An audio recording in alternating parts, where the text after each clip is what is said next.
Fil Air. Bismillah.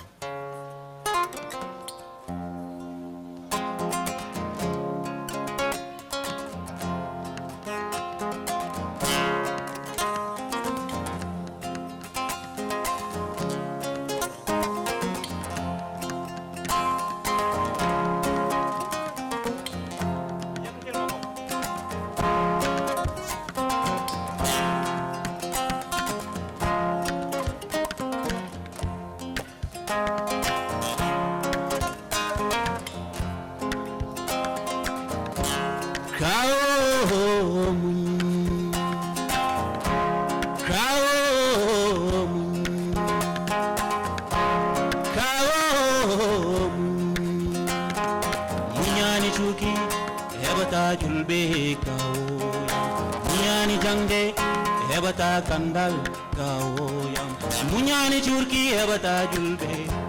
krawo tanleba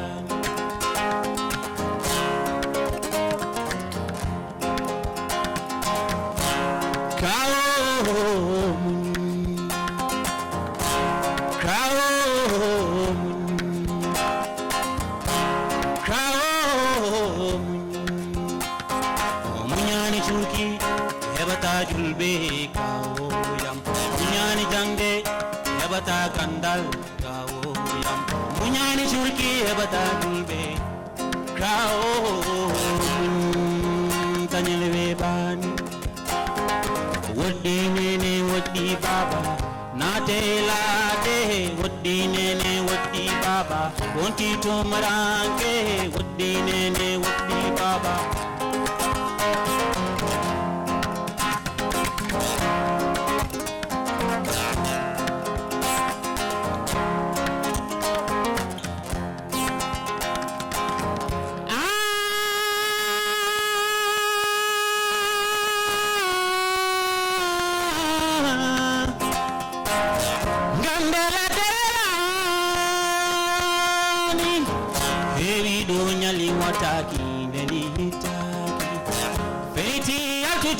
Adailo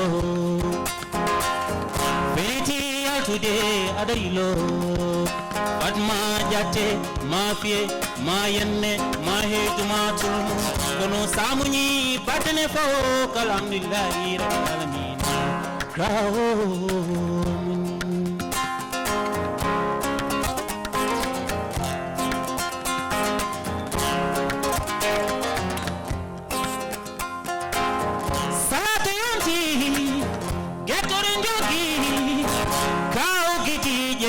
Salamum saligini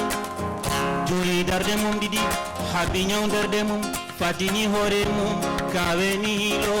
ene hilo kawo jaram yen batini kadi mo wuri Mbossé Sarr bismillah.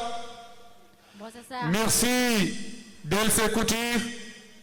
Paul El Caro Radio Fulbe International 102.6 eɗen mbawi wiide ko 50 manaɓe mbaɗi vraiment eɗen beltaniɓe kaddi weltare Radio Fulbe International 102.6 janggo puɗɗotomi toon émission am inchallah mino mbaɗatmi ko di lundi du 1er janvier au 31 décembre 24h/24 émission ngaji fof liɓama kanji fof ɗi gawi min ko hedoro ɓutan woni ɗon accu jimi saliya par Seylam Mbossé Sarr dendagal bandiraɓe jorɓe junnare sen gimmima e Djiby Sall dendagal Mamadou Diallel joni bandiraɓe hay goto woro bous yo gas Dakar TV merci APEC Vision Madame Mbossé Sarr merci merci Seylam Mbossé Sarr Oumar Seylam Mbossé Sarr mbiɗa Mbossé Sarr ko sigil ma debbo mo Thiaroye walla jurbo